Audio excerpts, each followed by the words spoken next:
All right, here we go. The mighty return of Donnell Rawlings. Fresh off his brand new Netflix special, A New Day, on the day that it's actually dropping today. Donnell, was good? I'm chilling, son.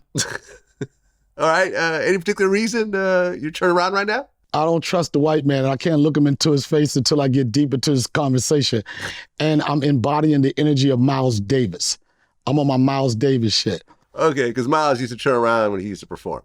I know. Now, see, that's another example of the white man trying to make the black man do what he wants him to do. We're not going to do that today. Okay.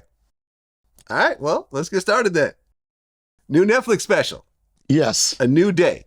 A new day. Birds flying high, you know how I feel. Yep. Breeze drifting on by, you know how I feel. Mm-hmm. It's a new day. It's a new dawn. It's a new life for me and Vlad. I'm feeling good. Bum, bum, bum, bum, bum, bum, bum. I got to watch it early. And what are your thoughts? Thought it was great, man. You killed it. That's what I'm talking about, killed son. it. All right, now that we understand each other. Now that we understand, good to see you. Thank you. So if I would First have said it was garbage, you would have just stayed like that the whole time, right? No, I would have called you a hater. I would have called you the devil. I would have called you a police. I would have called you 007. But I got to ask you a question. Is it fair to start a Vlad interview off happy? Yeah. Because every time I see it, it's, yeah. I don't know what happiness is. And I know there's some happiness around here. And I know that, how do you say this? Comedy hasn't been in a happy place for a very long time. Not recently. Unfortunate. Unfortunately. Very unfortunate. Mm-hmm. Well, let's talk about some happy stuff, though. Well, I mean, it's not going to be happy for everyone involved. Because, like I said, I watched Netflix special early. Shout out to the people at Netflix that gave me the little early code to go in and access it before the rest of the world did. Right. So let's talk about the different topics that were covered in this interview. And we're going to start off with the Alabama Brawl. Right. You said it's the greatest fight in the history of all fights. I'll put it get the Thriller in Manila. Okay. I put that against the top videos on World Star. Okay. And the reason why I say that because it kind of reinvigorated a civil rights movement. And I said, and I've said this before, that black folks, we've been wanting to be positive, to do something negative for a very long time. But we didn't have a sense of unity.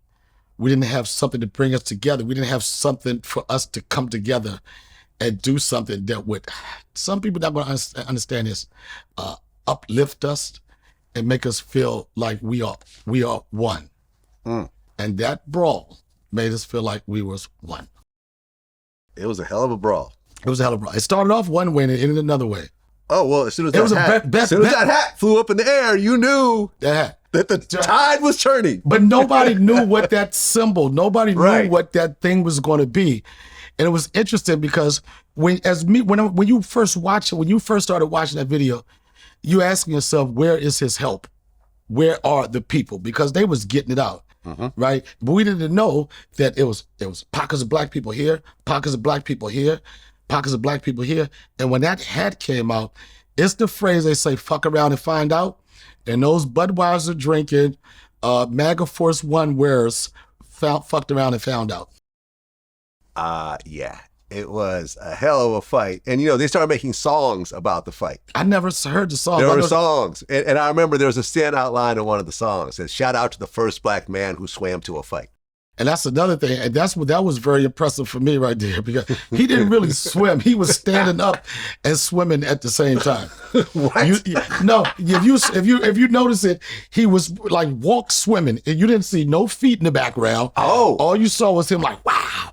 So he was like walking fast in the water, basically, using his arms to speed it along. He had to get it. And I'm not a person that think that violence is the answer, but in this case, especially when you got a guy just trying to do his job, dealing with like some drunk white folks or whatever, for people like this, well, that was violent. But I think everybody that took a hit, they were deserving of it. They should have got that ass whooping.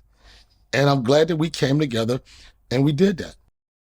And then came the folding chair.